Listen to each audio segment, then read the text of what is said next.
does, puts Tony Harris as a second guard, which he did last year when he played with Brandon Wharton in the backcourt. So this is an interesting move to look for tonight to get more punch in that perimeter game to help out that front line with Yarbrough, Black, and Isaiah Victor. Now, you're mentioning the high flyers, and you always see the Chris Porter dunks, but this game could very well come down to defense, and you got two of the best defensive teams in the SEC. Auburn allowing a league-low 60 points per game, while the Vols have the best field goal percentage defense, allowing only 37%. As we mentioned, Auburn at Tennessee. It is game 2 of Super Tuesday tonight, 9 p.m. Eastern time. And no, this has nothing to do with the Iowa caucuses. It's a lot more important than that, Mr. President. 9 p.m. right here on ESPN. An important rules change. Ready to show that they are a top 10 team, currently ranked 13th. They're coming up next with Auburn. See, and contrast here because Tennessee's coming off the big win, double overtime against Florida. Auburn struggled, especially from the perimeter, in their loss at Ole Miss. Well, you look at Tennessee, that was a big win in double overtime when you go down and win in Florida the way they did, especially with Tony Harris on the bench. But Auburn struggled at Mississippi, and the reason why, they weren't hitting the threes. They were inconsistent with their offense, and Mississippi really shut them down. I mean, this team is quick, and they usually average 17 offensive rebounds versus the frontline power, physical play of Yarbrough and what we see in C.J. Black and Harris, Hathaway. This team is solid, and I really think right now, Tennessee, with this win over Florida, a week off to get ready, this is going to be an exciting game for Tennessee to get at home. But don't forget, they lost to Vandy at home. Real quick, Jerry Green last year was concerned because after a win over Kentucky, his team fell flat. Can the Vols enjoy prosperity and show they really belong as one of the elite teams? Well, they had a wake-up call against Vanderbilt at home where they blew that game and lost it. Tonight, look, as we said earlier, John Higgins in the backcourt with Tony Harris as a second guard. This could be a great adjustment when you look at what he's trying to do with a week off as a coach. All right, it's coming up next. Auburn and Tennessee. Mamadou going to show you what he can do. Auburn and Tennessee. Straight ahead, Brad Nessler, Larry Conley will have the call after the break. Auburn and Tennessee getting set in front of a packed house at Thompson Bowling Arena in Knoxville. But they'll be bright for their Volunteers momentarily. They haven't played in a week, but what a huge win it was last Tuesday. A double overtime victory over Florida put them in a tie with Kentucky for the top spot in the Eastern Division of the SEC. The Auburn Tigers coming in also 16-2, 4-1 in conference play, but they are coming off a setback over the weekend in overtime to Ole Miss. Backcourts tonight, Larry Conley should have a big influence on how this game goes. Yeah, you got two guys probably as good as anybody in the country, not just in the Southeastern Conference, but Doc Robinson right here and Tony Harris. When you got long trains and big teams, you got to have somebody to run the engine, and these two guys do it about as well as anybody. Harris fouled out of the last game in the victory over Florida, but Doc Robinson's been huge for Auburn this year, the #2 assist man in the Southeastern Conference. Starting lineups look like this for Cliff Ellis and Auburn. Porter and Fishback up front. Mamadou Njai, Larry and Digger. We're talking about him, and Pullman and Robinson are the backcourt. For the Volunteers of Tennessee and Jerry Green, it looks like this. Yarbrough and Victor up front. They've both been very effective. C.J. Black, the senior, at the post, and Higgins, the 2-guard, with Tony Harris, the junior, at the point. And the Tennessee Vols at 16-2, 4-1, have won 5 of their last 6. They rally around Jerry Green, their third-year head coach, who's done a remarkable job, put together back-to-back 20-plus win seasons, including 12-4 last year to win the Eastern Division of the SEC. On the other side, Cliff Ellis, who was National Coach of the Year last season. His club went 29-4. They were 4th in the nation last year, a number of wins, and they went 14-2. So the defending champions of East Division set to square off tonight. A high-powered unit, high-scoring unit in Tennessee, averaging over 81 points a game. But Auburn doesn't give much up. They were #1 last week. They've slipped barely to #2 in the country in points allowed defensively. They know how to crash the offensive boards. Both these teams know how to rebound. Fundamentally strong, fairly deep teams, and they're set to see who is better. And the big question, I think, for Cliff Ellis, Larry, we talked about it today at the shoot-around, is they are playing their 4th game in 10 days. And they're also coming off their first loss in a long, long time in Southeastern Conference play, as they were playing so many games down to the wire, and finally it caught up with them. Ole Miss got them in overtime over the weekend. Yeah, and Brad, they've only had 2 losses all year long. I mean, a loss to Stanford, who's a pretty good basketball team in their own right, but this is a basketball team that lost a tough loss at Ole Miss over the weekend. And talking to Cliff about it today, one of the things he's got some concerns about with this Tennessee club, it's interesting reading the notes and listening to the coaches talk. They talk more about their defense than they do their offense on both sides. So when you look at these two teams play tonight, realize that both of these coaches emphasize defense. But I want to tell you what, I've watched these two teams play this year, as you have, and know that they've got a lot of high-powered offense out there, too. Absolutely. There's the numbers for Jerry Green since he took over. And all Auburn has done in the last 2 years is go 45-6. Our officials tonight, Kerry Sitton, Curtis Shaw, and Gerald Boudreau, who has basketball in hand. And from a packed house in Knoxville on a cold night in Tennessee, let's see if it gets rocky for Auburn or if the Volunteers can keep things going. Doc Robinson's got it first, and we're underway. And Tennessee's going to open up in a straight man-to-man defense. This is the defense they've been using all year long. A lot of screens by Auburn. You'll see it a lot away from the ball screens. Fishback on the drive. Nice shot off the glass by Damian, who's averaging almost 10 points a game. No, Brad, he really has done a nice job as a replacement for Bryant Smith last year. The only thing that Smith gave him was a little bit more defense, but Fishback's been awfully good offensively. There's Yarbrough on the other end. Looks like Auburn's in his zone defense. Auburn with his zone. Yarbrough is going to try to shoot him out of it. Doc Robinson pulls down the miss. Njai gets down court in a hurry. He wants it inside. Keep an eye on Robinson out front. Very, very quick with the basketball. Here's the man that can kill you, Pullman from the outside. He would struggle a little bit, but his last 2 games, 19 in each. Porter from about 16. Chris drains it. You know, Brad, that's the one thing early in the season he was doing a lot of was outside shots. And really, Cliff Ellis had a conversation with him. He said, back it off a little bit. Let's go back to the type of game you played last year. And now he's starting to come back outside a little more. And too many people got in his ear about the NBA that you had to have an outside jump shot. You're right. And there are a lot of NBA guys here tonight. Long jumper for 3 goes for Yarbrough. Vincent Yarbrough, one of the best sophomores in the country. 4-3 Auburn.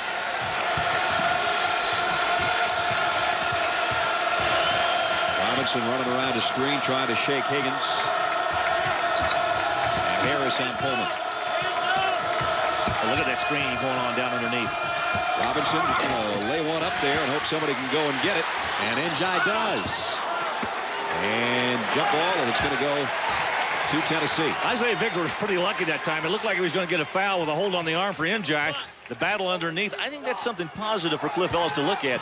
Njai, rumors floating around, he's playing a little bit soft right now, but not on that particular play. Tony Harris going to push it all away and lay it up with the left hand. Did I say there was an engine going? That's a blur right there. So Tony Harris gives Tennessee its first lead. 2 great point guards on these 2 respective clubs. Here's Porter.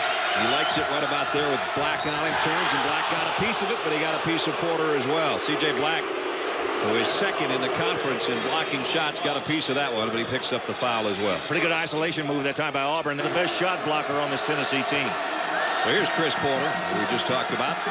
The senior at the free throw line, 3 points already, and he ties it at 5. Just watching Jerry Green over there, he was complaining to Gerald Boudreau, the official, saying he did block the ball, and it's not the way the official saw it. There's Jerry, done a terrific job for the Volunteers. Porter with 4 early. He had 13 and a team-leading 8 rebounds in that overtime loss to Ole Miss. Good pass. Nice save to get it back out to Higgins. Yarbrough's going to try another triple. Off the front of the iron, and Porter clears it, and Auburn's got numbers, but a nice job by Yarbrough to break up. It would have been a 3-on-2. Yeah, we're going to have an overrule right here. Gerald Boudreau had pointed the ball back to Tennessee, but the ball was really touched. It should go to Auburn. Curtis Shaw makes the call, and it will be Auburn across from us. Nice job that time by the officials, cooperating with each other. There you see it go off number 22. Might have gone off both Yarbrough and Victor, as a matter of fact. Hit them both. Robinson, nice crossover dribble. Porter's wide open. Rimmed out. Fishback keeps it alive. One thing you'll see about these two clubs, they are the two of the three best offensive rebounding teams in the Southeastern Conference. Porter's the #2 offensive rebounder. He'll go get him for you. Here's a nice pass to Njai, and Black's got 2 fouls. He says, we really don't have a choice. We have to get a put behind us. We're playing one of the best teams in the country. See Mamadou with that float right there, the nice screen, and then the roll to the inside. And Black might have to get out of there and get Hathaway in. He doesn't need to pick up a third cheap one when we're not even 3 minutes into the game as Njai goes to the free throw line and rips it home. Well, talk about a guy that's improved from year to year. Mamadou Njai, probably as good as anybody in this league from freshman year to senior year. There goes Black, and in came Hathaway.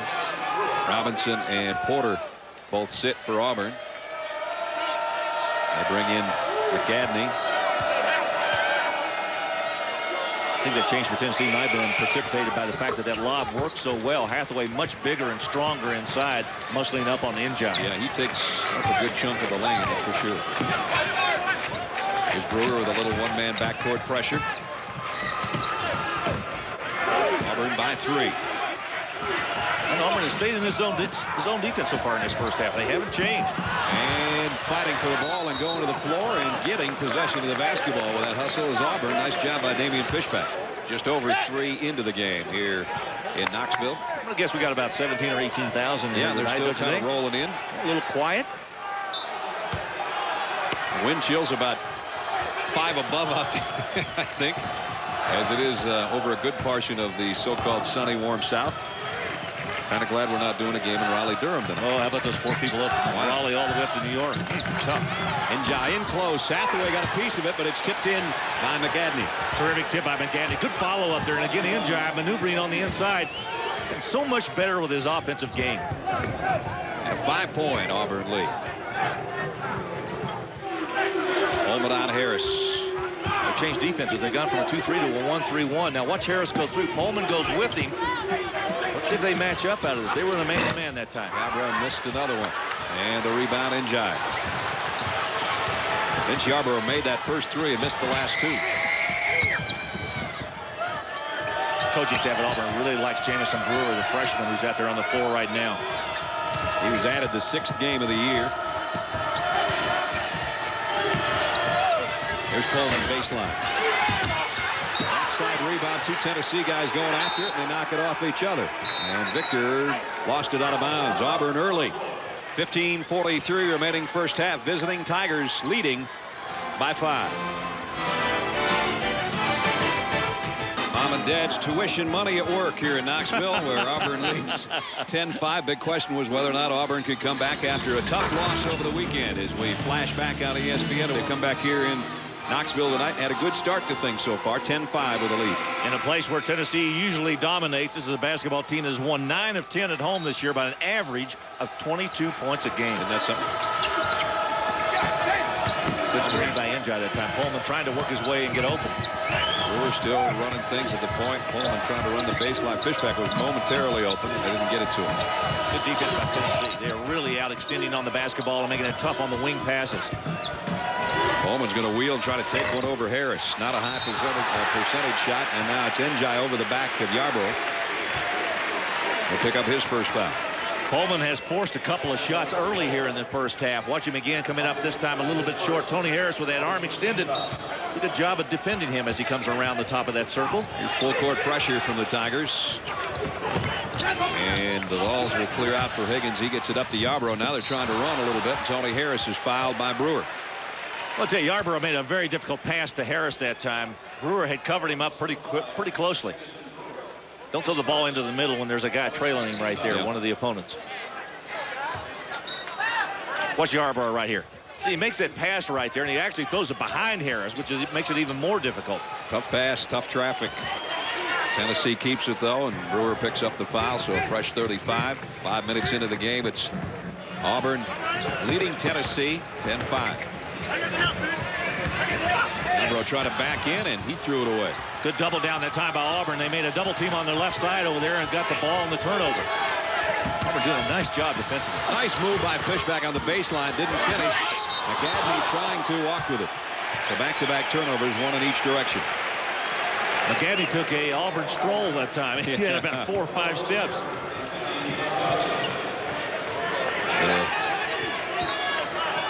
Drive by Fishback right there, reverse layup, just couldn't quite finish it. Yeah, watch him now. He just says that, getting away from those shot blockers on the inside, and Tennessee leads the SEC in shot blocks. Probably everybody on the Auburn team knows that. Victor is fouled as he had a nice spin move on the baseline. Tennessee's gone 3.5 minutes without scoring now. And Doc Robinson, who had just checked back in, is the guy that picks up the Auburn foul. C.J. Black right there getting some bench time. With 2 fouls, he might get a lot more of it before this half is over, as Isaiah Victor goes to the free throw line. Right, this is a guy that I really thought started the year would come out and really have a breakout year. Isaiah Victor. He had a good sophomore year, and he's also a guy that has great ability to run the floor and shoot. Yeah. And 22 and 8 rebounds in that win over Florida last week. And now another foul. Higgins picks up his first. Tennessee with a little pressure of their own right now. They're going to go straight up man-to-man. Whoa, Porter's going deep. Looked like Kurt Warner to Isaac Bruce, and he makes it on the other end. How about that? He never put the ball on the floor. Whew. He caught it about 4 feet in front of the basket, just turned and launched it. That was about a 90-foot pass right on the money by Porter. Barber on a drive, a little out of control, but they're going to call a foul on Auburn. Let's go back and take a look at this post pattern. Once again, credit. That was a beauty. Don't let the football staff at Auburn see that. Better take him back to the Georgia Dome with us when we go tomorrow. Yarbrough hits a free throw. He's got 4. Paulman sits, and Reggie Sharp checks in for Auburn. I think all of our ESPN buddies are freezing to death in Atlanta tonight. Yeah, they're in the ESPN zone. On us, warm in there, so they've got warm drinks, from what I understand, in there. Tennessee has struggled the last 8 or 9 games from the free throw line. It's been kind of killing them. Yarbrough misses the second. Not only that, I mean, they're at 63%, ranks 8th in the Southeastern Conference. Anytime you're below 67, 68%, you're struggling from the stripe. Beginning of the year, they did very well from the charity stripe, but falling apart on them a little bit. Robinson gets it back to Porter. In and out, Injai trying to tip it in, comes free. Reggie Sharp. And a wide-open McGadney. I don't know if that's the shot Cliff Ellis would want from him. Tony Harris pulls down the rebound. Pretty good block out that time by Tennessee. Tony Harris for 3. And Sharp with a rebound. A lot of folks who have not seen Tennessee play may think that's a shot that's out of his range. Believe me, it isn't. No, it's not. I've seen him make shots that far out, and he's the best three-point shooter in the Southeastern Conference. 47% for Tony, but he missed that one off the iron and picked up the foul on the other end. Both teams will go to their bench. David Hamilton, the big fella's going to check in, give Injai a breather, and Ron Slay will come in for Tennessee. Right at the beginning of the season, most of the people in the media had really picked Auburn to run away with the Western Division. They're not running away with it yet, but they do lead the division. The East has developed into quite a race between 4 teams. Tennessee obviously being one of them.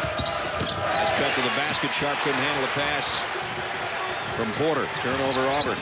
And Porter trying to slip it away from Harris. Tony Harris goes around everybody. Oh, was that quick? I'm going to tell you what, Porter's as quick as anybody out there. He did that crossover dribble, went to the baseline, and laid it up with the left hand. Well, that was a different gear there. Tennessee gets it to within 3, and their fans come to life at Thompson Bowling Arena. Sharp off the mark, air ball. Pulled down by Yarbrough. Here comes Tony Harris. Ball's looking to run a little.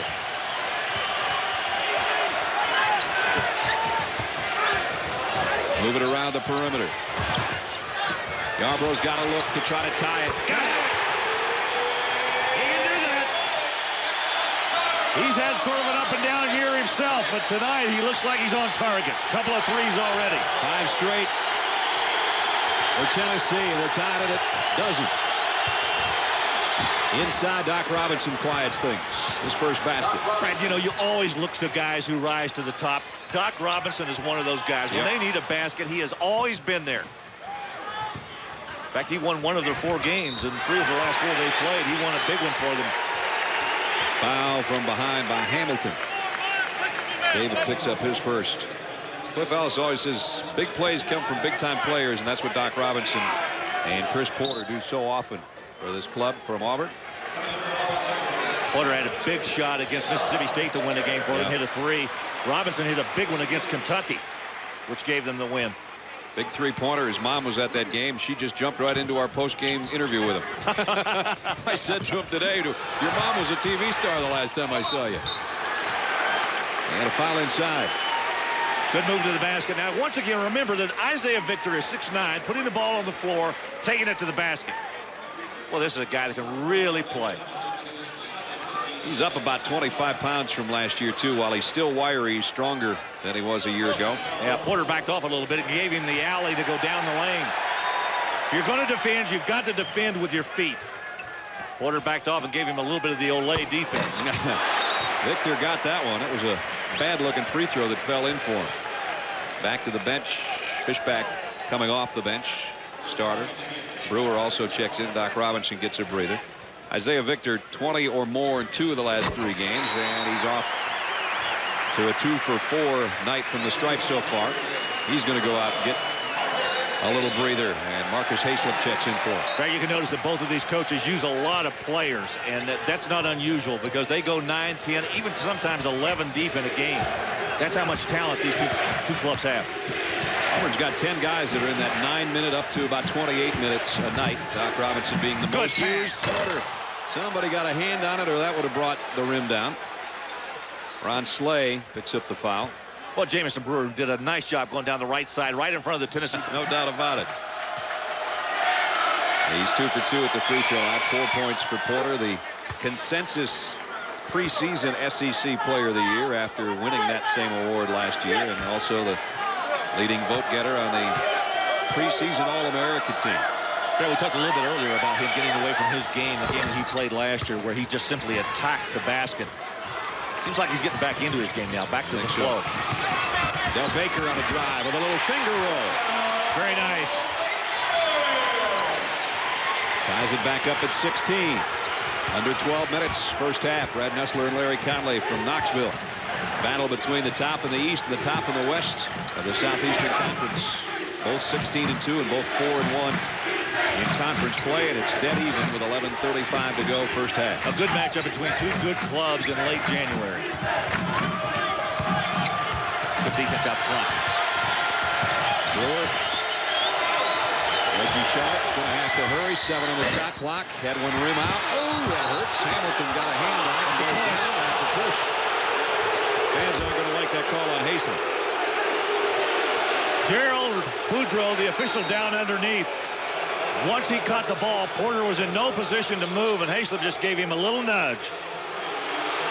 So Auburn had stretched the lead to as much as 5, but Tennessee has battled back, and these two clubs tied at 16. Larry, I hope you know you have to get money for Rapp for saying with a kiss on that replay. 16-16 here. I got to tell you something, Brad. LeVar Postel has become one of my favorite players in all of America. I think he's a terrific basketball player. Good one. Chris Porter, leading scorer right now for Auburn with 6. Game that seesawed back and forth. Auburn led at one point 10-5. Tennessee came back, tied it at 12, and we've been tied on every basket since. Coleman, they're trying to free him up around screens. It's just not working. You know what? Harris is is in his hip pocket. Exactly. He has shadowed him almost on every cut.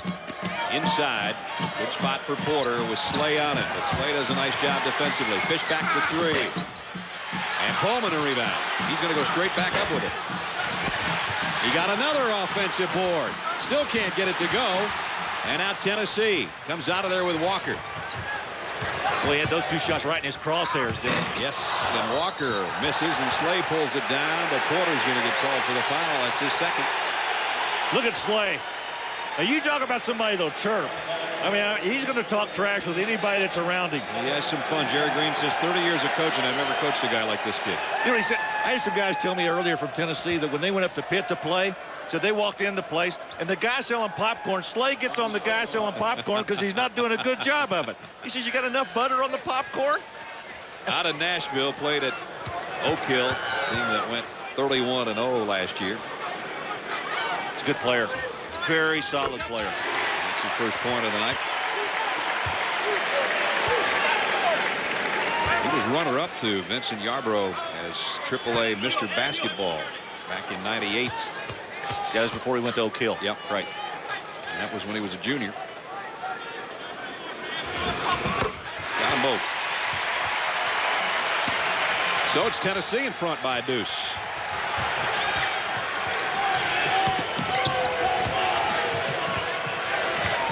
Look at Harris. Well, he is making it tough on Pullman even to bring the ball up. It's as good a defense as I've seen him play this year.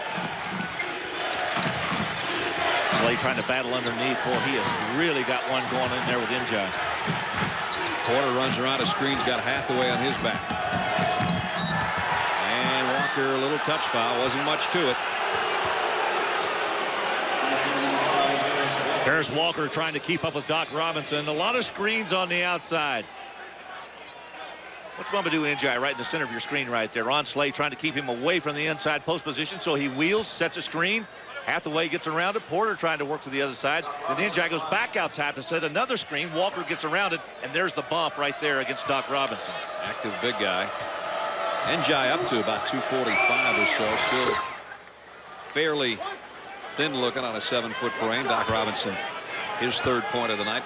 As you know, Brad, consider the fact that he's only been playing basketball for 5 years. This is his 5th year. He's 24 years old, obviously a little bit older than most of the guys out here, but only having played 5 years, I think he's done a remarkable job. Tennessee having fun again. Porter picks up a foul he didn't need. That may sit him for the remainder of the half. Well, what Cliff Ellis needs to do, and I know he's passed this information on to his players. I mean, somebody like Porter, you got to tell him, look, you can't go out there and foul. We need you on the floor. We don't need you on the bench. Now with 10:23 left to go in this first half, he's going to have to sit over there and reside on that pine a little bit.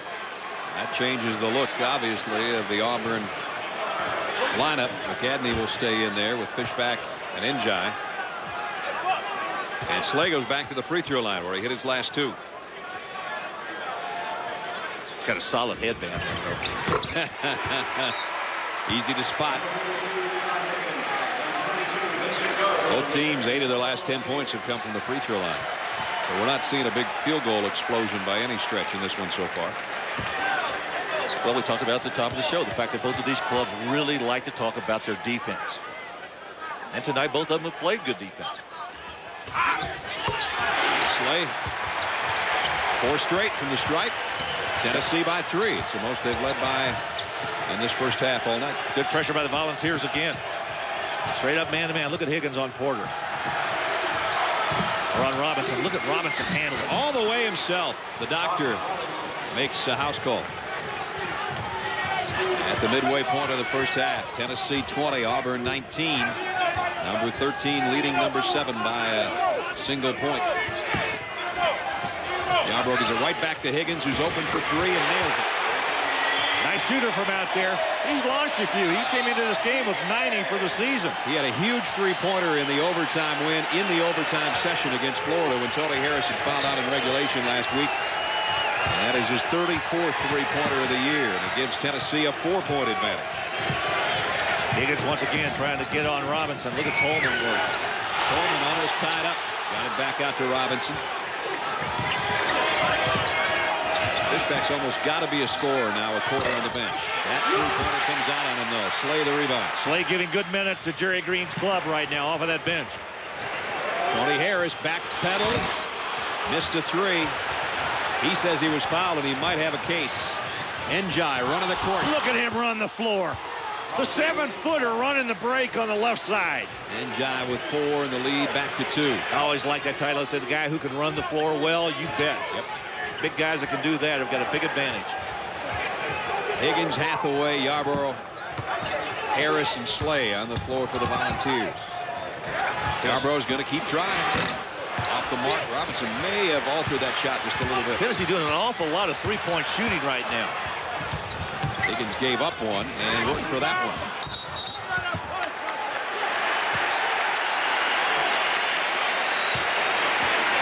Foul on Auburn again. Cliff Ellis trying to charge his club up. What's his maneuver right now? A perfect pass. He caught him without ever breaking stride.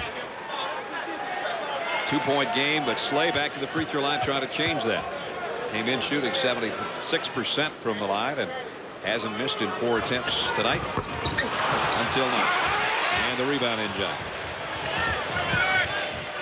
So Auburn a chance to tie this trip as we're under 8.5 minutes first half. Robinson with a high post cut. A lot of off-the-ball screens. Coleman just can't shake free. Here's Njai in the low post. Slay. Nice job defensively. Back outside. Gabby trying a three. Slay another rebound as Njai missed a tip. Boy, does Njai go to the offensive glass. Slay did a nice job of keeping him away from the basket. He screened him off. One of the keys of this game was both of these clubs trying to block the other one off because they're such good offensive rebounding teams. Slay's got 5 rebounds off the bench there. Oh, he's had a terrific, terrific first half for them. Wide opens Walker.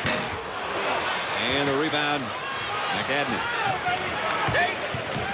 Auburn hanging in there with Porter on that bench over there. Well, Tennessee keeps shooting poorly. They're going to have a chance all night. Too many outside shots. They need to go to the inside a little bit more. Fishback's going to try long range. He can't find it from three-point land, but Njai keeps it alive. Coleman backpedaling, looking for a pick. Now he's going to drive and go to the free throw line. Go.com. Yeah, you have a chance to see Quentin Richardson, who I think is probably one of the 3 or 4 best players in the nation, going up against an awfully good team in that Florida Gator club out of the SEC. Keep an eye on Mike Miller, the other guy, about 6'8", down there from Florida. Mike didn't play well in that double overtime loss to Tennessee, but he rebounded well over the weekend.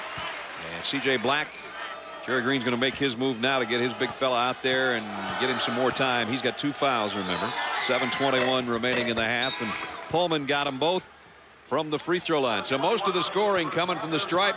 The All-Americans on the bench in foul trouble, but his team is tied with Tennessee at 23.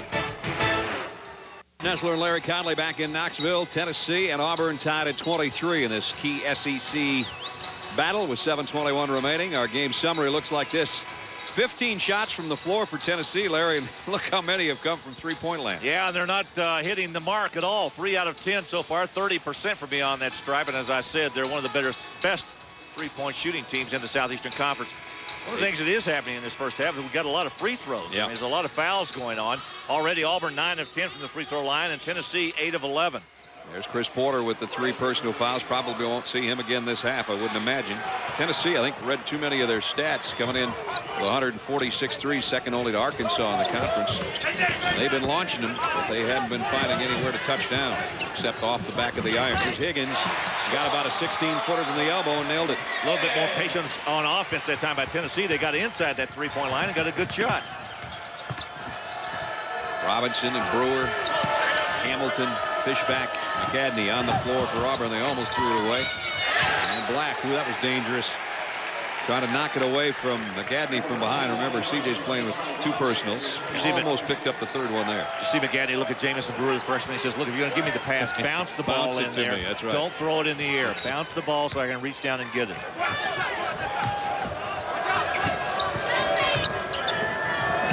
a good pass there either. McAdney tried to pass it to Fishback, and he was trying to set a screen. Miscommunication, a lot of miscommunication. Get it in number 50's hands right now. He's going to try the shot, too. Off the mark from three-point range. Slay's got another rebound. Tennessee with a good defensive effort. Slay's going to try 3 on the other end. He's feeling it. And he got it. He got a lot of iron, but he got the basket. Well, he's having himself a game right now. He's got 7 points and 6 rebounds off the Tennessee bench. And they lead by 5.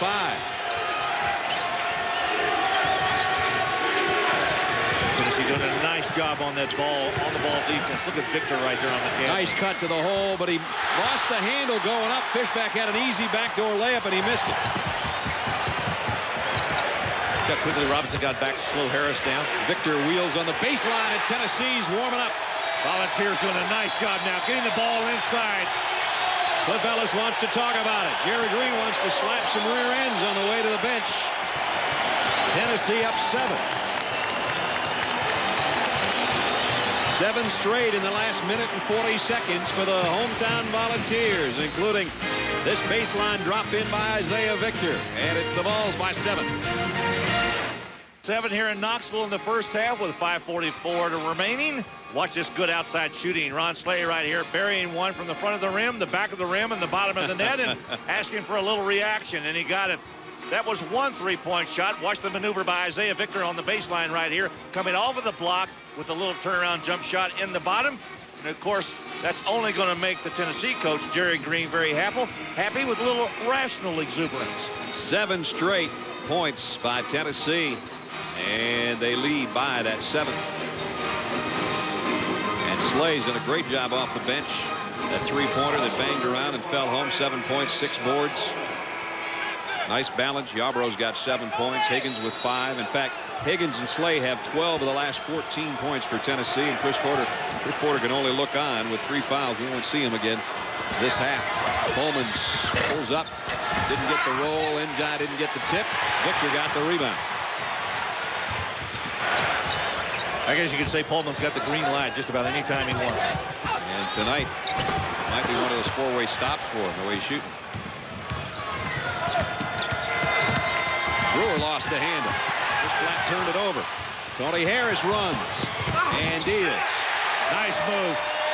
Harris had a couple of guys left and right, but he didn't give it up. He made the right maneuver.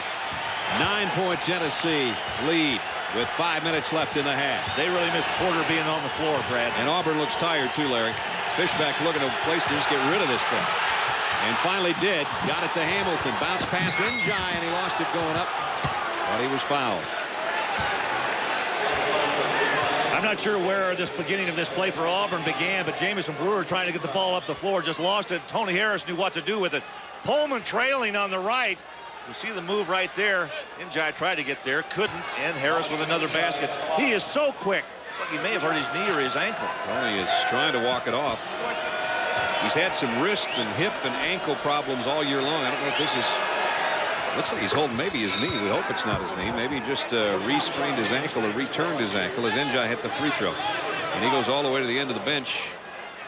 And let's see what they work on down there. We'll try to get a report from the Tennessee sideline. And obviously his head coach is concerned as well, and he's in some pain.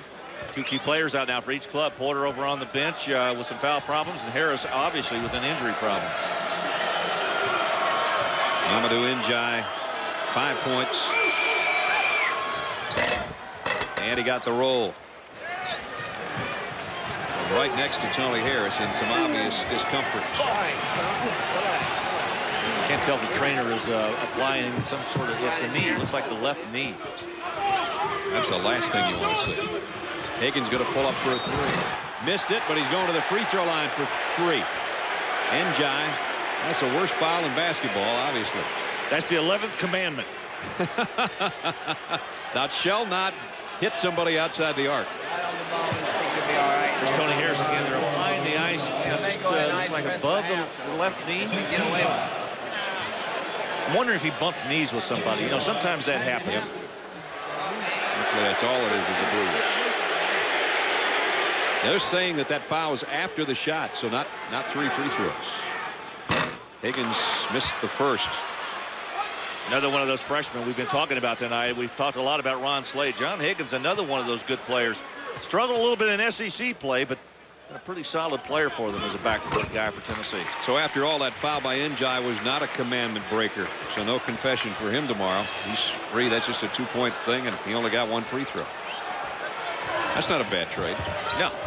Now they get a chance to try to cut into the lead a little bit if they don't get sloppy with a basketball on their way down court. Hamilton trying to leave it for Pullman. They did get sloppy with a basketball. Not a good pass that time inside. Hamilton tried to deliver the pass in there, and there was nothing there. Doc Robinson also on the Auburn bench, and that doesn't help their passing capabilities. I'll tell you that much. Walker, Pullman did a nice job defensively. Had to kick it out to Victor. Gets it right back to him, though. Missed the 3. And Damian Fishback off the backside. 8-point Tennessee lead with 4 to go in the half. Well, Brad, neither club shooting the ball well right now. Brewer throws one up there. Chance for a 4-point play. There's that commandment I was talking about. Yep. But that's the worst one. That's the 3 12th. goes in. That's the 12th. So Brewer knocks down only his second 3-point shot of the year. It was kind of ugly looking, but even uglier was the foul. Coming out to hit him was Walker. And Brewer had a good look at it, and of course Walker was a little late getting there. If we can run this a little bit late, you'll see Brewer sitting on the floor indicating to the bench, says, you see that? Look at that, huh? I'll take it. So the freshman from East Point, Georgia. Played at Tri-Cities High School 3 years before he went to the Newport School in Kensington, Maryland. And there goes a chance for the 4-point play, though. Didn't get it. Still, he brings his team back to within 5, as close as they've been in a while. Auburn back in his own defense.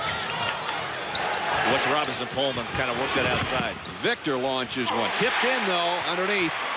Nice job. Nobody blocked out Woods. Can't do it on his own defense. The responsibility goes away, and Auburn's going to have to take a timeout because of the pressure of Tennessee.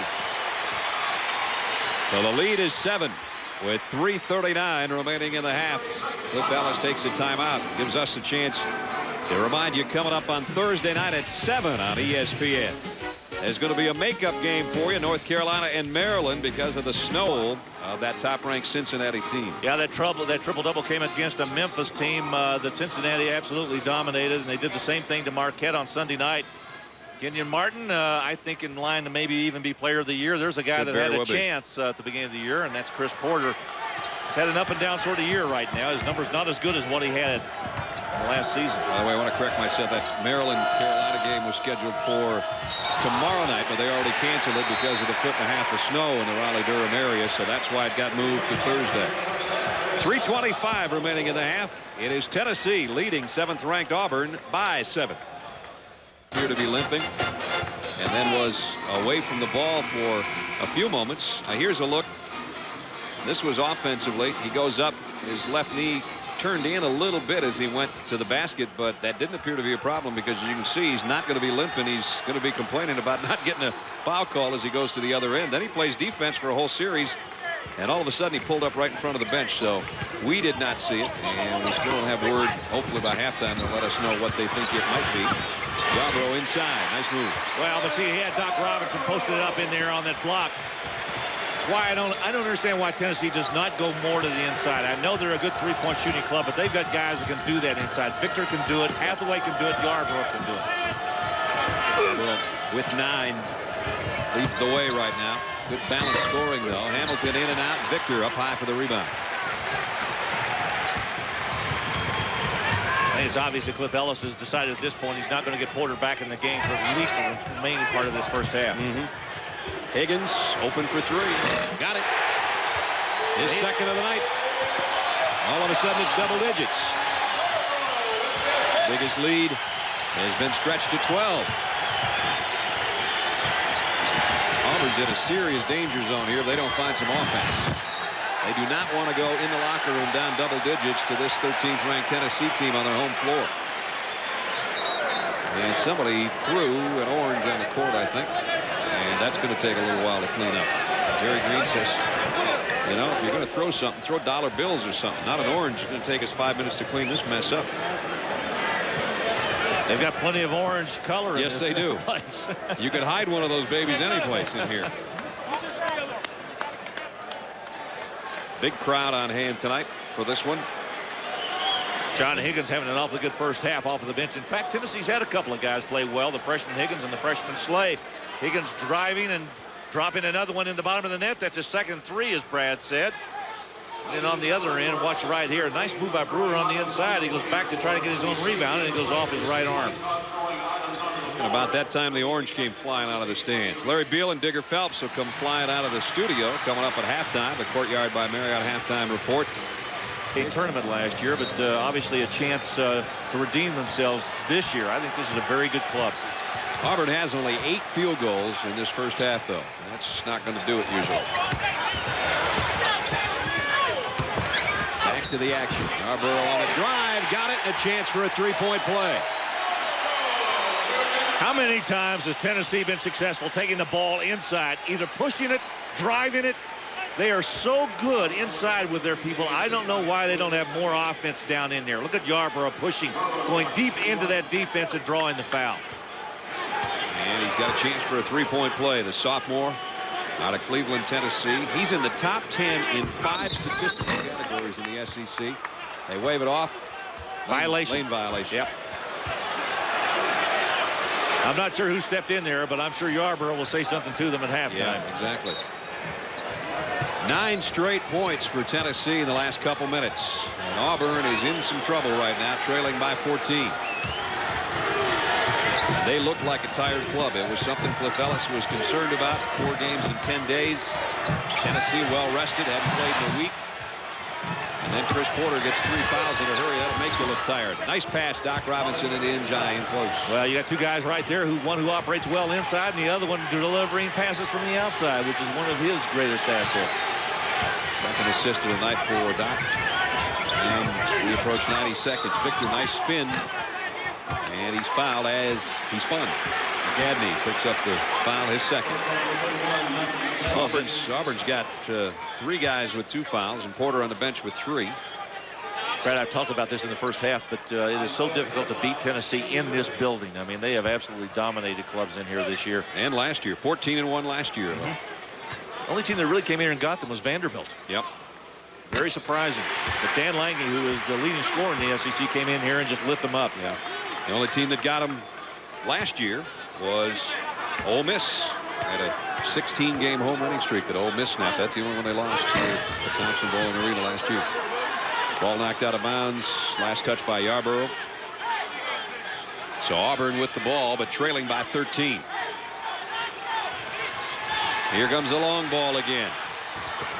This one touched by 2 or 3 different players, and finally touched last by Tennessee. You know, when you and I were at the shoot-around today, they were doing this. They were practicing this play, throwing it about 80 to 90 feet. They were successful the first time they tried it. This time, the ball goes out of bounds and goes back to Auburn. Woods knocked it away.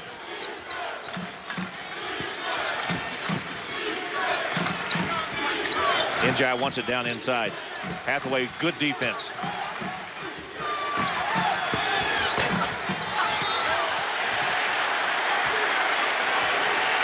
Foul on the rebound. Oh, we've had a lot of fouls in this first half. Now Fishback's got 3. And he's going to have to come out because they don't need him to pick up another one with minute 16 to go. Probably a good thing that both of these coaches are playing a lot of players this year. At least they've had experience. They're going to have more experience tonight. This would be even uglier if you're an Auburn fan if Tennessee had hit the majority of their free throws. But they have, as they've done the last 9 games, when they've shot 58% the last 9 games, they've struggled a little bit from the line again tonight. Better that time. 12 points for Yarborough. Take a look at these rankings here for Auburn in defense. First in scoring defense, first in field goal percentage defense, second in rebounding. Tonight, this is not a typical Auburn game. No, it's not. Vincent got them both. Good game in his first half for Yarborough, and he puts his team up now 15. It's not the type of game you and I expected to see tonight. I expected to see a very close affair. See if Auburn can get anything going before halftime. I said they didn't want to go in the locker room double digits, and it might be worse as they get called for a 5-second call. I think Doc Robinson was waiting for a screen out there. Nobody came to screen, and Higgins was right in the guarding area to allow that 5-second call to be made. Oh, it's just snowballing on the Tigers right now, isn't it? Cold enough for it. Yes, it is. Hathaway keeps it alive. The big fella pulls down the board. Victor doubled.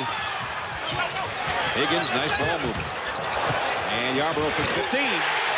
Well, what a first half Yarborough has had. He is a great talent. 15. He can put it on the floor. He can rebound it. He can shoot it outside. Truly one of the best players, I think, in the SEC. Tennessee in this first half trailed by 5. They now lead by 17, and it's going to get added on to maybe. They've got a chance. 20 seconds left in the half. Kick it away, and Pullman. And a 3-on-2 for Auburn. He'll pull up and take a 15-footer. And missed it. Pullman has really struggled with his shot in this first half. He's had open looks, but he's forced more than really the ones that he's been open on. Auburn is shooting terribly in this first half. 27%. Pullman around a pick on the baseline. Nailed it that time. That's his first field goal. Tennessee with 9 seconds remaining takes a quick timeout. A 15-point advantage for Tennessee. Take a look again. Watch Yarborough put the ball on the floor and then pull up and take that jump shot. Brad, he has such great ability to stop on a dime and go up and shoot that jumper. When they recruited him, he was truly one of the great players coming out of high school. There were a lot of people after him. It shows you right there the type of ability he has. He's quick. He's a young guy. You want to talk about how young he is? He's a sophomore. He didn't turn 18 till last March, so he's not even 19 years old yet. And the kid's got 2 threes tonight. He's got 3 free throws and 3 other field goals. Doing it on both ends right now. Tennessee's dominating this basketball game as we did not think they would. We thought it'd be much closer. There's what Vince has done so far in the first half. Don't forget Larry Beal and Digger Phelps. Courtyard by Marriott halftime reports just 9 seconds away. Now look at the other games and scores from around the country tonight. Recap what we've seen here in the first half. Well, Indiana looked great tonight, didn't they? Oh, I think Bob Knight's got a great club. Got one great player and a pretty good supporting cast. Tennessee. Yarbrough's added to it before the break. 17 for Yarbrough. The lead is 17. What a first half performance by the Volunteers of Tennessee. And their fans enjoying it. They've won 5 of their last 6, and they are well on their way to another one. Slay off the bench was big. Porter with foul trouble. Tony Harris with a bad wheel, but still his team and Jerry Green's club yet by Vincent Yarbrough. 17 points, lead 49-32 here in the first half. Thanks, Brad.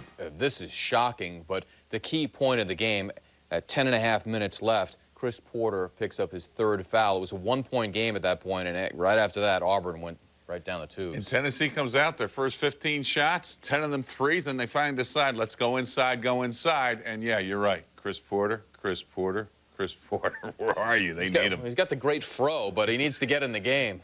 The Courtyard by Marriott halftime report is coming up next. First half, he has 17 points, and that happens to be the Vols' lead.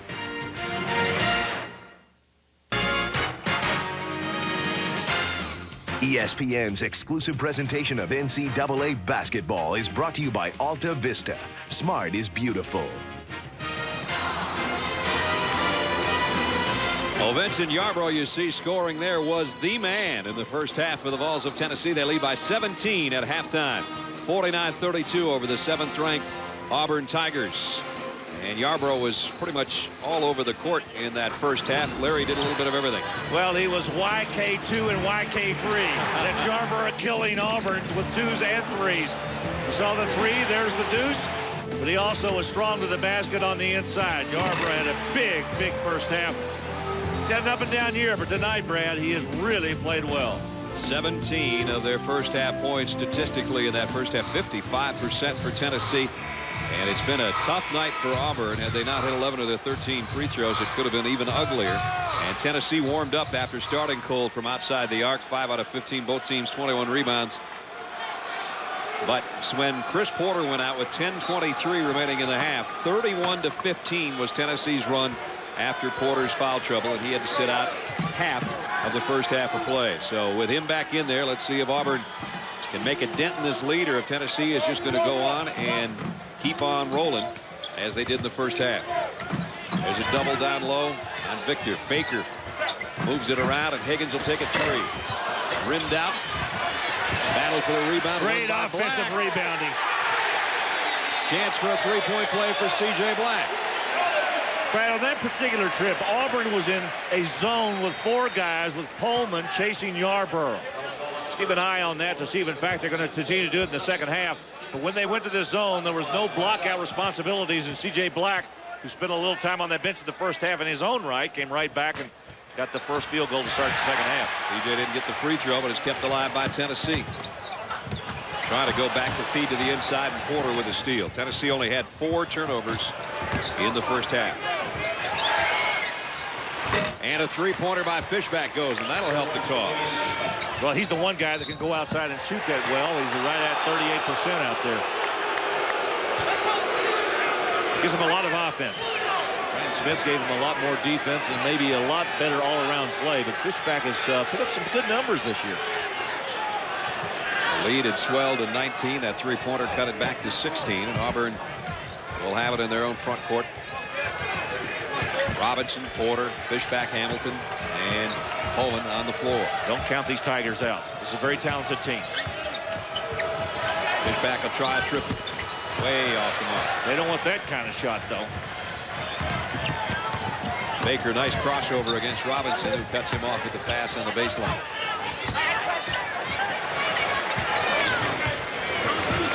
Higgins doing the job running the point. Tony Harris, contusion of the left knee is the report they gave us.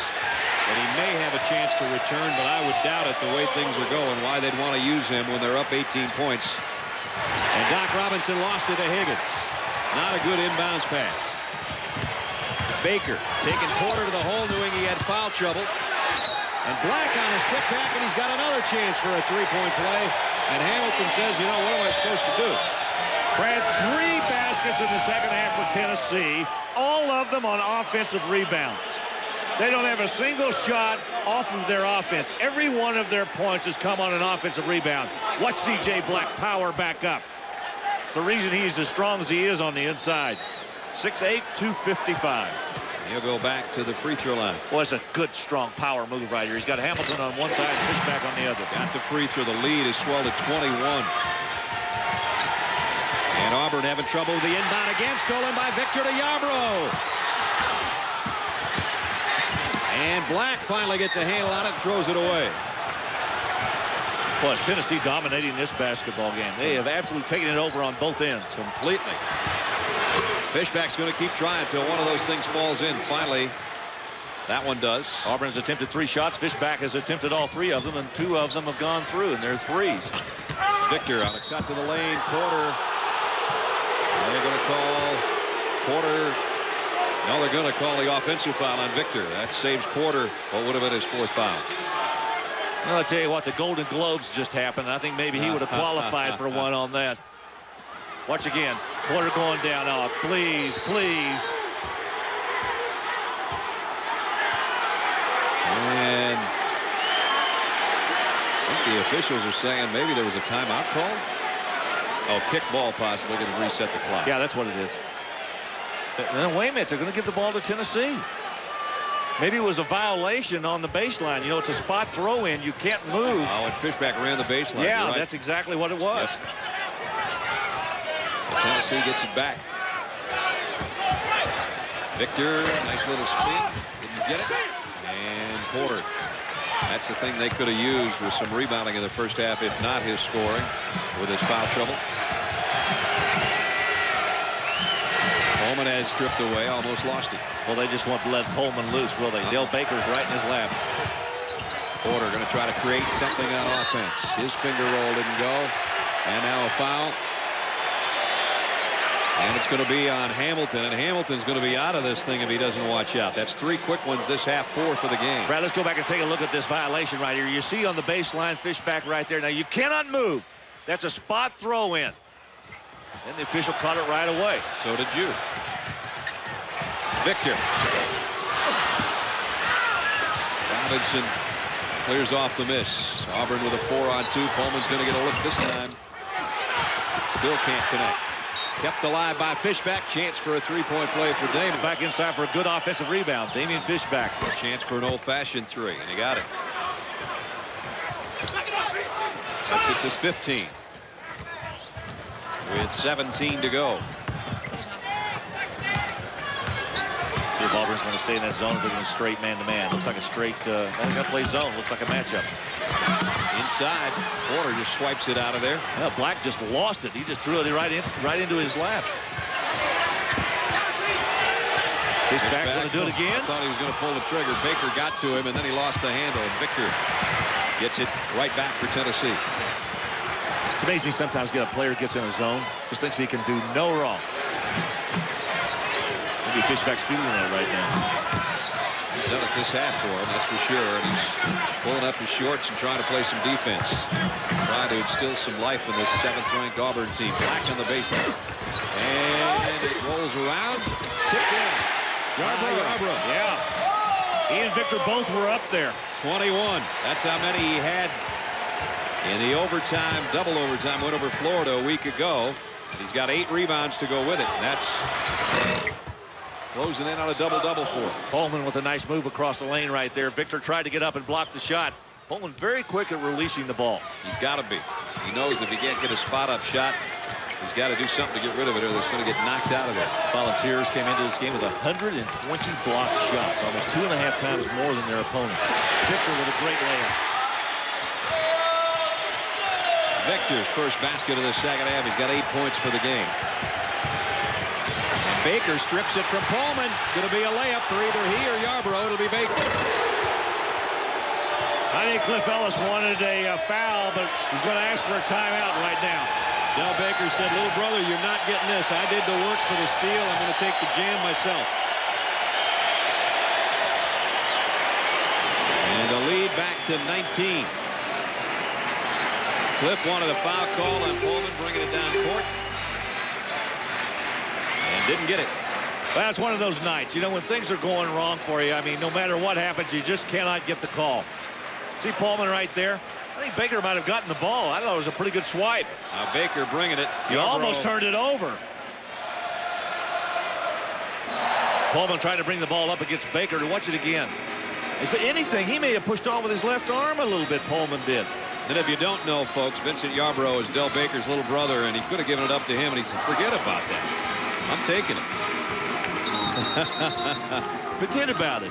Got to get the points to even off in the family, considering Yarborough's got 21 already, and that is only 4 for Del tonight. Terrific night for that young man, Vincent Yarborough.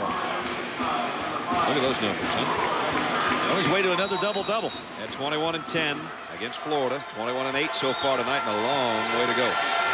Hey, Brad, consider this. One of the teams in the East that is contending for that Eastern Division Championship in the SEC is Kentucky, and they have yet to play Florida or Tennessee. So we'll find out a lot of things.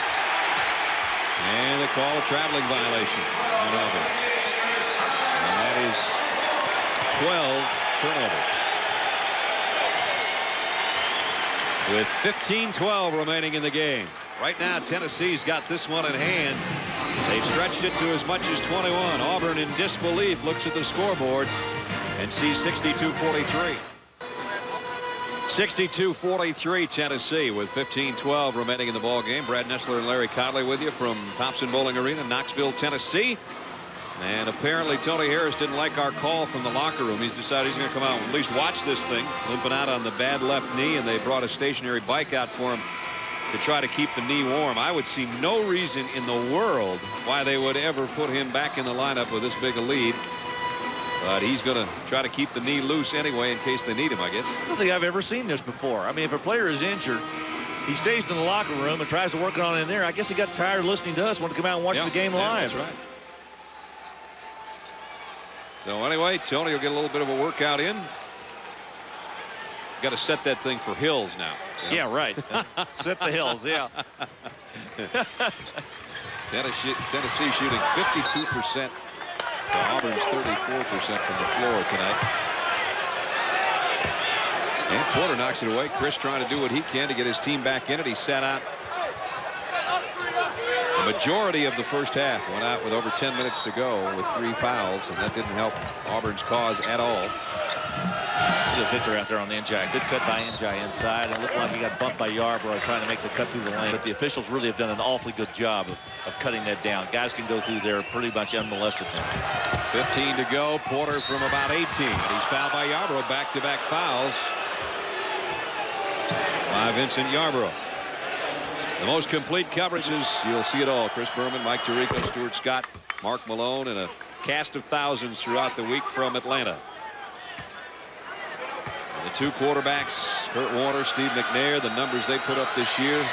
Kurt Warner had a great year, didn't he? The second guy to throw 40, and he has been the Cinderella story. They'll make a movie out of his season, even if they don't win the Super Bowl. Great move by Isaiah Victor. Auburn tried to show a little press at times, some defensive pressure, and Tennessee just blew right by it. Njai fouled him, chance for a 3-point play. Good ball movement. Watch Victor right here, finishing up the play.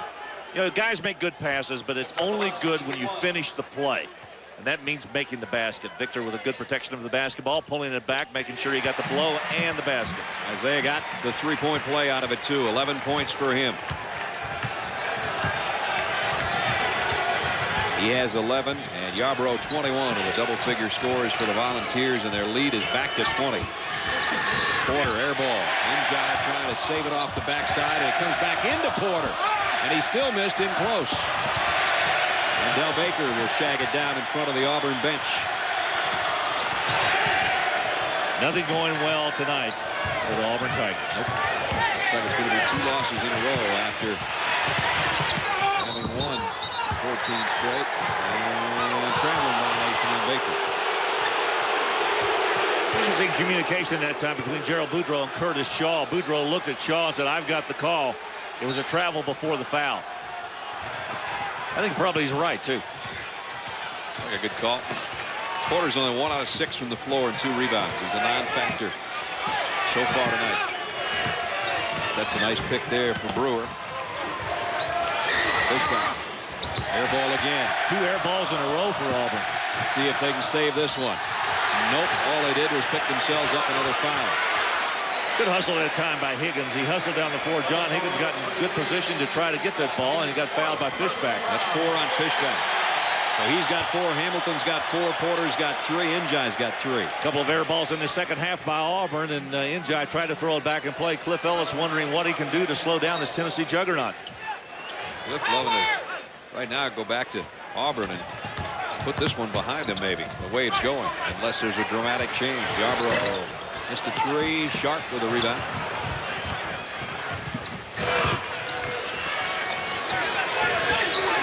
Njai wants to feed Porter. Nice job by Slay inside to keep the ball away from him. Teams just do so much a better job of guarding that post position. I know these 2 clubs do.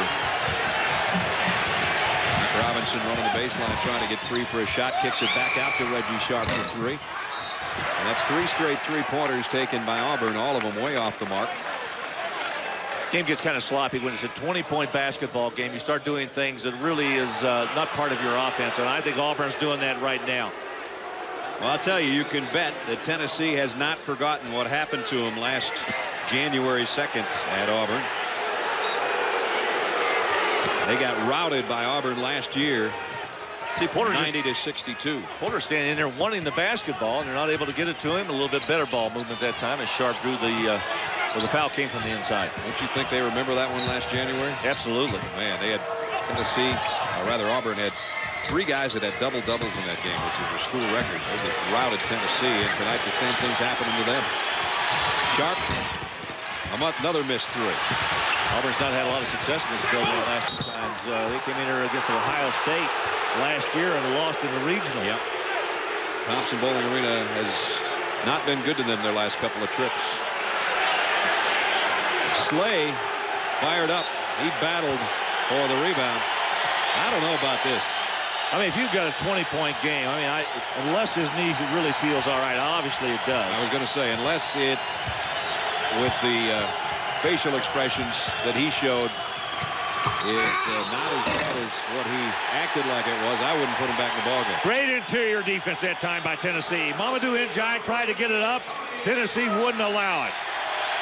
And there's Tony Harris back on the floor. I think I'd rather go back and do the bike.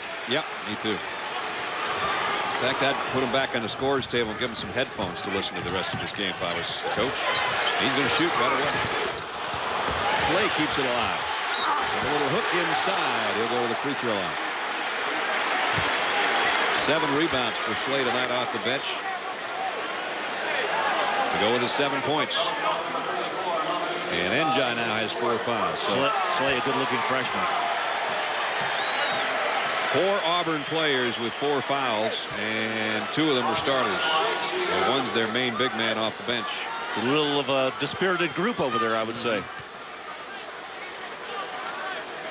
So Ron Slay, 6'8" freshman. 4 out of 5 from the stripe tonight, make it 5 out of 6. But Hamilton's getting ready to come into the game. Cliff Ellis with a little conversation before he sends him to the table. Hamilton had 3 fouls in this half in about the first 2 minutes, 20 seconds. That's what got him in foul difficulty. Slay got them both 9 for Ron. And Hamilton back in. Now the biggest lead of the night. Excuse me, Brad. I was going to say, I'm watching Tony Harris out there trying to get loose. He's flexing that knee, but he's also moving his arms around a little bit.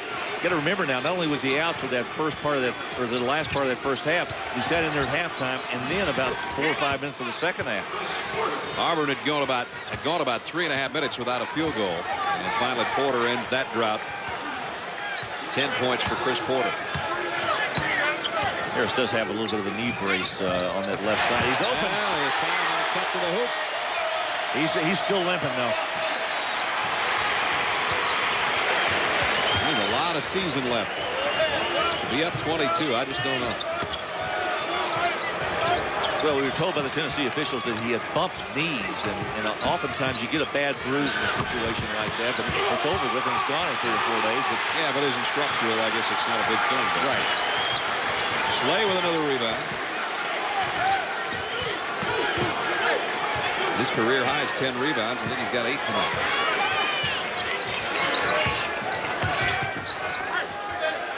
Well, Tennessee really just taking their time now. They're in no rush. They have had a great game tonight. No need to be. They should have played Indiana tonight. They could have had Michigan and Auburn play.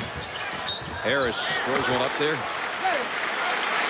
Do you think that would have worked out? I would have worked out fine. Better 2 close games than 2 20-point games. If it had been, I'd hope you and I would have been on Indiana, Tennessee. Harris went in there, and once again, he kind of limped his way through on that drive to the right side. You can look at him right there at the free throw line. I mean, I'm not going to question the fact that he's out there, but look at that. I mean, he looks like he's still in a lot of pain out there. I think Coach Green doesn't think it makes much sense either right now. Maybe Tony asked him if he could go back in, but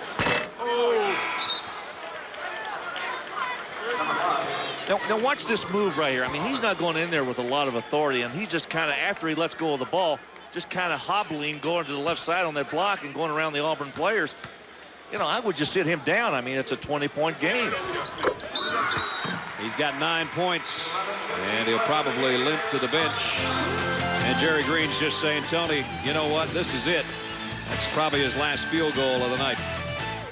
All number 13 Tennessee. They lead by 23 with 11-15, and they're Rocky Toppin and Thompson Bowling Arena. We'll have Sports Center with Carl Ravitch and Rich Eisen coming up following our game. Super Bowl Media Day. Find out who stole the spotlight. We'll get an update on Derek Thomas' injury. Super Bowl memorable moments and the Storm Ice schedules. That's all coming up on Sports Center. And Super Bowl 34 now, just a few days away from the Georgia Dome. I can remember the first one. Well, you shouldn't say that because I can too, but you know, we date ourselves that way. Most of the guys playing in that one weren't alive then, so. Well, Harris is going to come back again. I thought Jerry Green met him and said, Tony, that's it. I'm sorry, but apparently not. I'm not sure why he wants to continue to play through this. I mean, if he's got an injured knee, then let him go in there and let's get some rehabilitation. Let's start working on it. Treat it. But that's why I sit here. That's right. I just hope nothing further happens to it. It's going to look pretty silly for Tennessee. They lead by 23 with 11 minutes to go. Good double down by Tennessee again. Well, the defense has been awfully good on the inside. Doc Robinson over to Brewer. Got Baker in the air. Got another defender in the air. Then knocked it off the glass. Nice move. Hathaway went flying too. 2 good pump fakes by Brewer, the freshman. He's got 5. His first time, I think, all night, maybe Robinson playing on Harris. For the most part, Higgins was on Harris and Pullman. Higgins on Robinson and Pullman on Harris, rather. Yarborough with a nice move on the inside. Brad, you and I have had a chance to look around the country and a number of the college basketball teams. I had a chance last night to watch Syracuse and Connecticut up there. I'll tell you what, I thought Syracuse played about as well as I have seen any team play all year. They're making believers, aren't they? That schedule that had their first 10 games at home, everybody was wondering if it was possible that they were that good. And they keep climbing the charts. Cincinnati, I've seen them a couple of times. Stanford a couple of times. Those are 2 good teams, though. Duke's ripped off 15 straight. You can't argue with that, I guess, right? I have some questions about Arizona, whether or not they're going to be able to get it all put together, whether their depth is there. I'll tell you one thing, that league out there is a lot better than I thought it was going to be. It's just not Arizona and Stanford. Not a real dominating team. Cincinnati is the closest to it, but that's because they only have one loss, and I would wager a guess they'll lose one or two more along the way, probably. A couple of floaters out there, though. I still think Kansas has got a chance to go a long way. A lot of depth, a lot of experience, some quickness. I said when I did Duke's, I think I did both their first two losses. I said you better get these guys early because you may not get them again, and they aren't as young, and that's the way they're starting to play now. Whistle, foul inside. Well, Boozer and Williams have carried them. Yeah, I mean, the two freshmen. I mean, Carrawell you can talk about because Carrawell really has, as the experienced player, has really played very, very well. Fouls on Daniel, so we walk it back the other way. Damian Fishback on the bench with 4 fouls, which is the case for most of Cliff Ellis's troops tonight. Everybody in foul trouble, except the guy at the free throw line. Yarbrough with 22.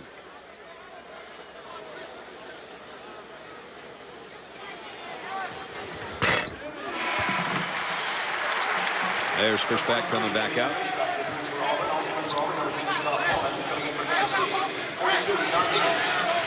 Yarbrough continues to rack up some pretty good numbers tonight.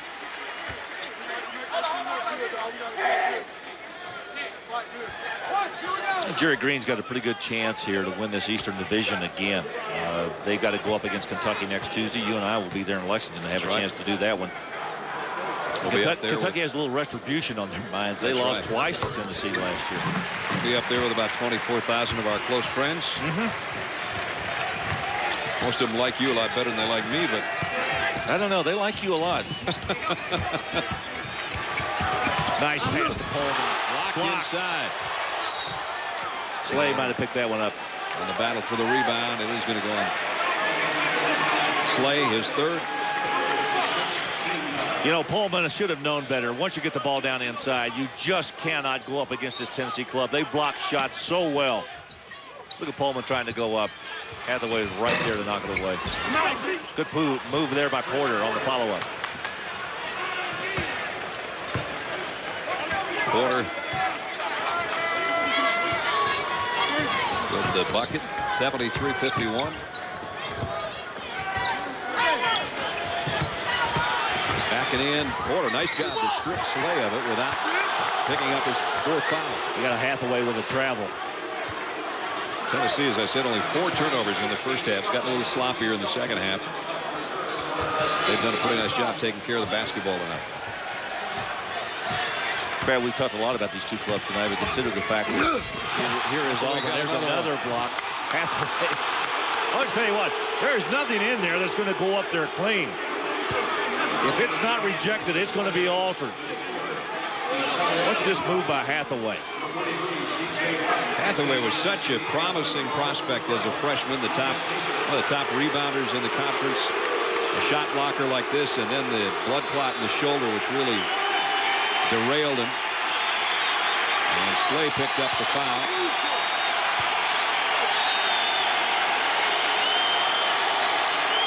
Damian Fishback, who's had an awfully good second half for Auburn. In fact, he's really been the only shining star for this Auburn Tiger team.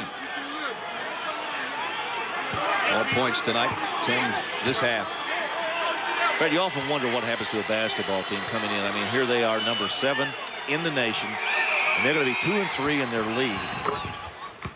That's a little strange, isn't it? Make that 4-2. I'm sorry, it was Tennessee that came in. They're going to go to 5-1 with this win. They haven't been 5-1 in about 25 years in conference play, Tennessee. Even with Auburn going to 4-2, though, I mean, they still have a chance at 4-2. They'll still be on top within that Western Division. The club that's really surprised a lot of people in that Western Division has been LSU. Got a terrific player down there by the name of Stromile Swift. Yes, absolutely.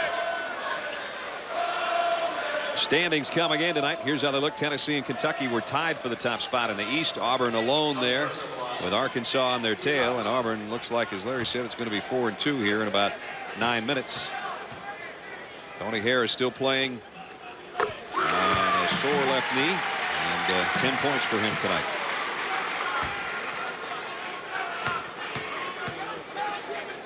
Well, he's flexing that knee going down on that free throw. So it looks all right there.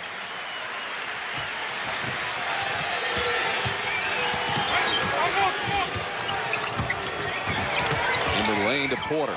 2 men up and got fouled in the paint. For the foul right there. And part of the reason was, I mean, obviously in the first half was the fact that he was sitting on the bench because of those 3 fouls. Cliff Ellis couldn't afford to put him out there.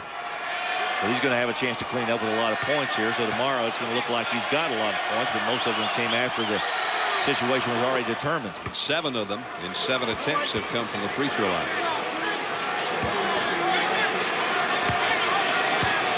15 on the night, so he's on his average. As Larry said, strange looking how he's on his average. And he got them both.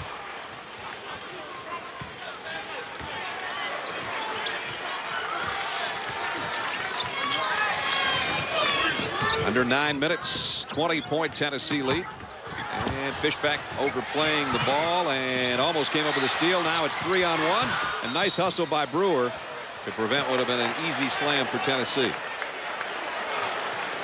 Neither club seems to be playing very inspired basketball right now. Tennessee's going to pick up a nice win here, though, for them to go 5-1 in the league. You know, a lot of people, when they went into that Puerto Rico tournament down there, thought they were going to win that thing. And Bill Self's club at Tulsa, you talk about a surprise team in the nation. 19-1 right now. Yeah. That didn't look that great losing to Tulsa at that point. It looks pretty good losing to them now. They continue to play well all year long.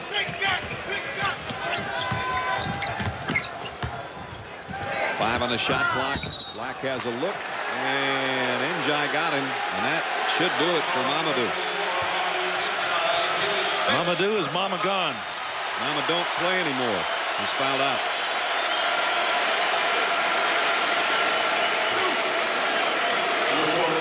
With 8:34 to go, they leave with 8 points and 6 rebounds. Wasn't much of a factor tonight. Watch it again. Here's Njai with a little grab right there as Black tried to make his maneuver. Pullman was coming over to help, and Njai will have to go to the bench. There's the bump. And Black misses the first free throw. Doc Robinson checks back in. Brewer goes out. Tennessee's hit 8 of their last 10 from the free throw line. And 22 of 31 tonight. Fred, I was looking for stats in the Southeastern Conference. It's amazing to me there is not a club in this league at this point that is under 500 overall. They're all 500 or above. Yeah. Cliff Ellis says with the Big Ten it should be the best conference in the country, and the Pac-10 would argue on that one. I think the Big 12 might have a little bit of an argument too. Yeah, there's probably a bunch of conferences that do.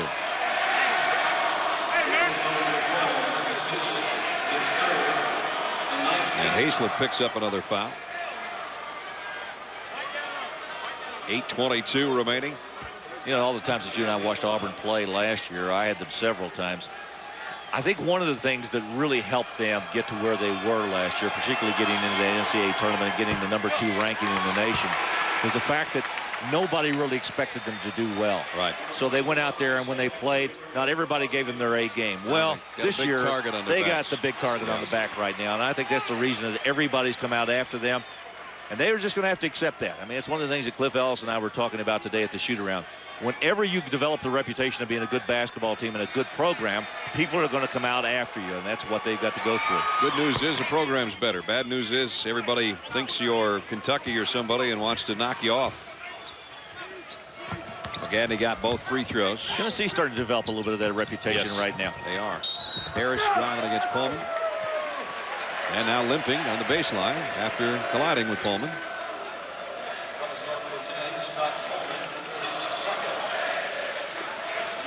(76-56), 20-point game.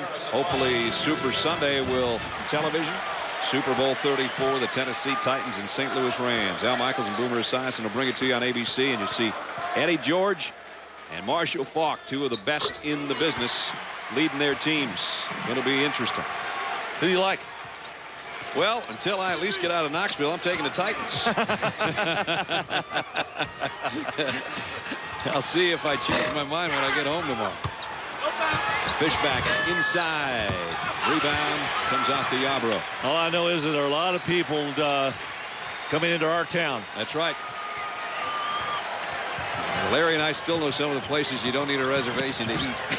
And please don't call. That's right. Just leave us alone. I just hope the weather improves. It's not going to exactly be the balmy, sunny South for some of the folks that are coming from up north or wherever you might be coming to the Super Bowl from. Tipped in inside by Victor. It's kind of nice to see two football teams, though, playing in it with, there's no pass to the Super Bowl. I mean, this is great. Doc Robinson hits a three. It's his first three-pointer of the night. Doc has really struggled tonight, and he's a much better player than what he has shown. Now, there'll be times you'll see Auburn play basketball this year and you go, was this the same team I watched in Knoxville? Victor, nice move inside. He's got nice hang time, knows how to glide to the basket. Robinson tried to rotate over to help after the missed attempt at the steal of the pass, and he's just too small to handle that. Doc hoists another one. Rebound comes off to Higgins. Cross-court pass to Harris. Tony's going to slow it down. And now we get another Vol down. Hopefully this is just a cramp the way he's grabbing that right foot. That might be the case. Yarbrough down, the leading scorer tonight. And he says, I could read his lips. He looked at Coach Green. He says, I just got a cramp. 24 points and 10 rebounds. Another double-double. His third of the year. 82-59. It's been all Tennessee for the majority of this game with 6:44 remaining. They're looking to tip one in the win column here at home tonight. Sure, the Titans have a theme song, but Rocky Top will do in this building. 82-59 with 6:44 remaining, and there's the Tennessee Titan fan. Javon Kearse's jersey on. And tonight, the big names in this game. Vince Yarbrough with 24 points and 10 rebounds. Chris Porter foul trouble all night and a deceiving 14 points for him. But Auburn is shooting under 32%. Their worst this year was 29.7 against Stanford in one of their losses in the Wooden Classic. And they have had a tough night shooting the basketball. Back-to-back double-doubles now for Yarbrough. 21 points, 10 rebounds against Florida in that 44 minutes, that double overtime game. So Yarbrough looks like he's picked up his game in the early part of this conference play. Here's a lob underneath to Victor. Oh, what a play. What a great pass by Harris. How about the leap by Victor?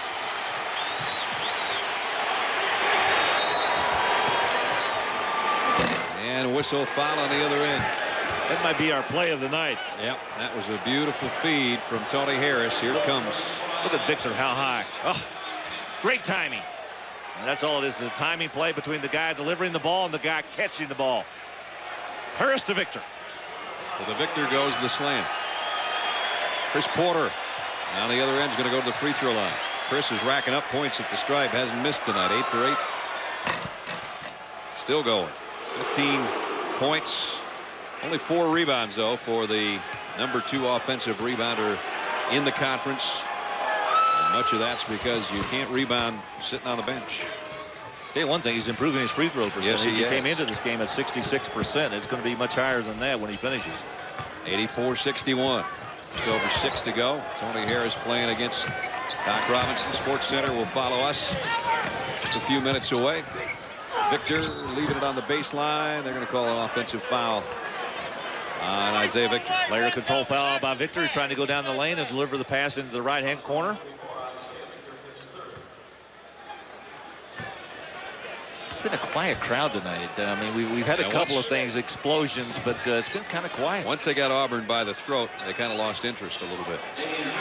Fishback will go to the free throw line. 13 for Damian and 11 of those who've come this half. His dad played for Cliff Ellis at Cumberland College. His dad, Charles. Cliff doesn't like to be reminded. Yeah, of no, that, it's a second-generation coaching deal. You always like to forget those. I like to forget all the games of guys I called who are coaching now.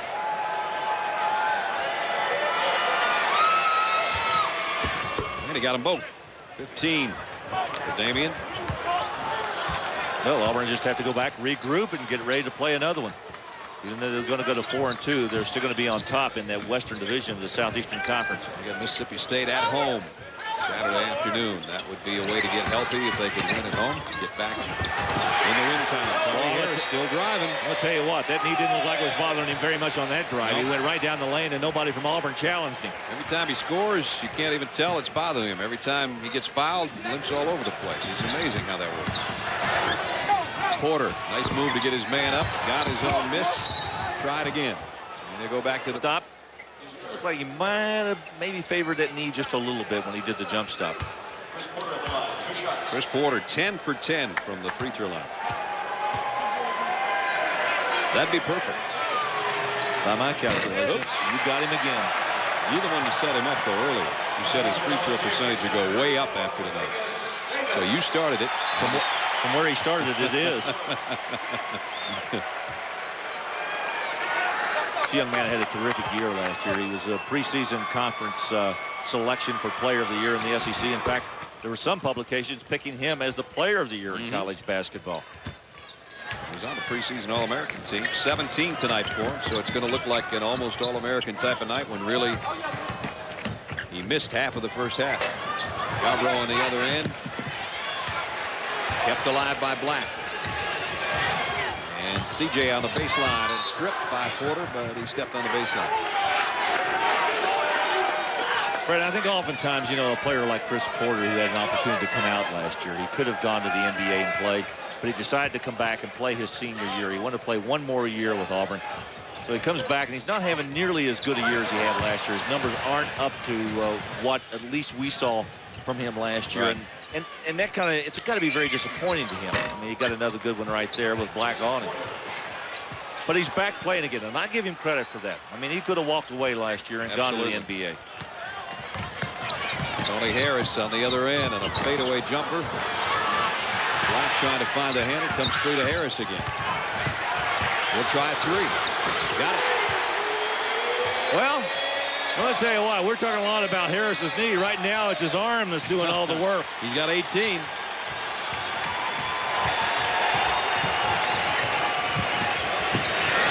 Porter will try it.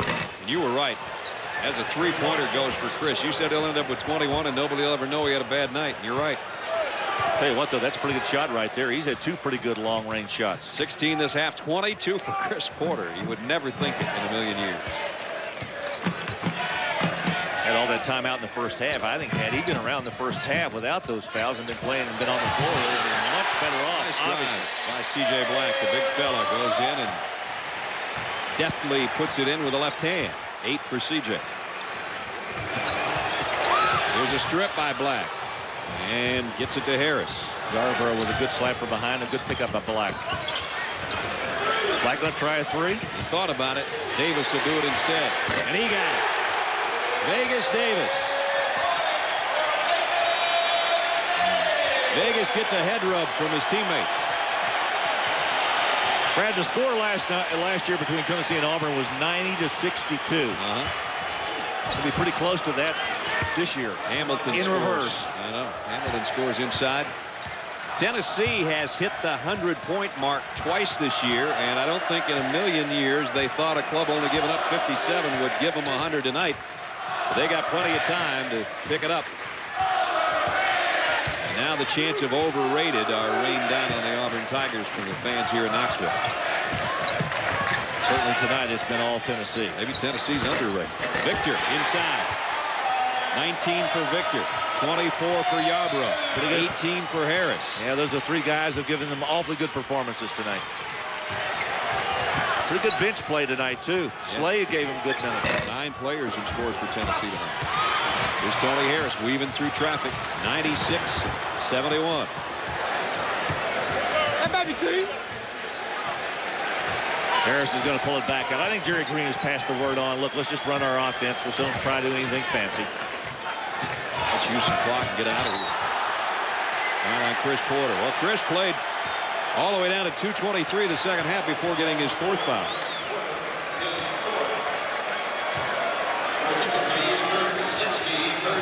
One of those nights a coach can only look on and say, I know there'll be a greener pasture somewhere down the road. Vegas Davis will step to the free throw line. Just hit that 3-pointer. Grew up on the Navajo Reservation in Parker, Arizona. got the free throw. 4 for Vegas.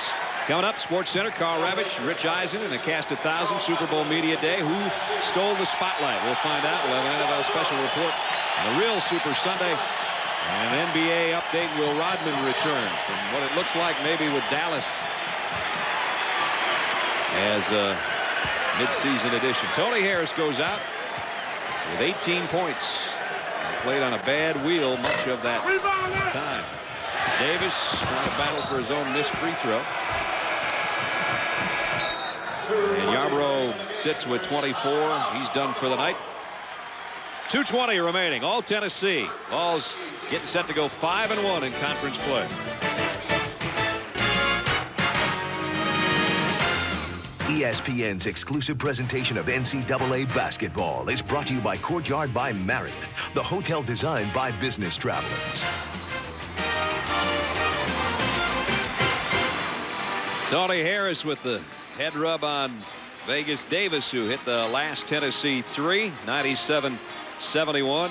And Tony Harris gets a hug from his coach, playing through a lot of pain tonight in his left knee after bumping that earlier in the ball game, and doing a little cheerleading as well. He'll end his night with 18 points. Yeah, Brad, I think part of the reason he came back out to play in this basketball game is that there is very little affection between these two basketball teams. I mean, they have developed a big rivalry over the years in just about everything that they do, and particularly after that loss of last year, I think they just wanted to come out and play. Here's the point guard matchup. Those two, in fairness to that point guard matchup, played only about one trip down court against each other defensively. For the most part, someone else was on Harris, Pullman or others, and Higgins played against Robinson. But tonight it was Tony's night for the numbers offensively. Knocked out of bounds. Sports Center is about 2 minutes away. Guys, will get it to you as soon as possible. And not only what will be going on in the studio, but at the ESPN zone in Atlanta, where there's about 500 people working the Super Bowl tonight. Tennessee, their fans are looking for 100. And that time Brewer tried to knock it off Jerry Green and out of bounds. Didn't quite. You can knock it off a team, one of the players. You can't knock it off the opposing coach. That won't work. Even though he's got an orange tie out over there. The three would give him 100. It rimmed out. Well, the crowd wanted it too. And they still might get a chance. Walker dishes to Turner. Turner had it blocked by Hamilton. The follow won't go. Finally, Turner tips it in. Always nice to see the guys come off the bench that don't get a lot of playing time. Get in, get a little notoriety here. Get a basket, get a foul, get a rebound, get an assist. What the ratio is of players that don't play a lot ending up with a 100th point for their team. I bet it happens a lot more than you would think. I would think so too. It might come right here. Woods had it tipped as he was falling down, trying to get a shot off. Ball looks like a bar of soap right now out there. Long three-pointer, no good. Porter trying to tip it in. Turner the rebound. He just scored on the other end. Picks up the defensive board. We're down to a minute, and it's 99-71. Walker to put him over the top. The follow by Davis. And they go over 100. Third time this year. We're having difficulty holding on to the basketball. Tennessee so dominating tonight, sharp with the basket. But tell you what, the Volunteers will play like this the rest of the year, Brad. They're going to be really tough to handle. They've got good balance. They've got good size, quickness out front, good leadership. They're going to go to 17-2, and for the first time in 11 years, they'll be 5-1 in conference play. The 88-89 season, the last time they were able to do that. And they've held Auburn to 32% from the floor tonight, so they've done it on offense. They've done it on defense. Vincent Yarbrough was huge. Tony Harris played banged up. Isaiah Victor smooth as always with 19. And they win this one going away. Turner inside. The foul on a jam by Hayslip. And that gives them the most points they've scored all season, 103. And they're going to win this one by 30. Nobody thought that would happen against Auburn. Porter, just before the buzzer, is going to get a chance to not make it a 30-point game. And the basket is good. Chris Porter's going to end up with 24, 25 points. You called that way back about 12 minutes ago. I even thought you were crazy. The question I've got right now is why would Turner commit the foul? Well, Porter's going to get a chance to add another one to his total, and that's a happy Tennessee bench right now. And Chris. And they stay ahead of Kentucky. Put Kentucky about a half a game back. They're at Georgia tomorrow in Athens. Well, you'll see that one. 25 for Porter. Davis. Slam at the buzzer. And now the fans can come out. It's 105 to 76. I think they just better let him go. I think they realize SportsCenter is next. Jerry Green has already shaken Cliff Ellis's hands. Payback time from a year ago. Resounding Auburn win. It's just the opposite tonight. All Tennessee, number 13 club in the land. Routs, number 7 Auburn. 105 to 76, the final. They did it with balance on offense, a tenacious defense, and they showed their depth, didn't they? That's going to wrap it up from Knoxville. 105 to 76. Tennessee 17-2, 5-1 in the conference. For Larry Conley and our entire ESPN crew, I'm Brad Nessler saying so long from Thompson Bowling Arena. This has been a presentation of ESPN, the worldwide leader in sports. SportsCenter and a lot of Super Bowl talk is next. Good night, everybody, from Knoxville.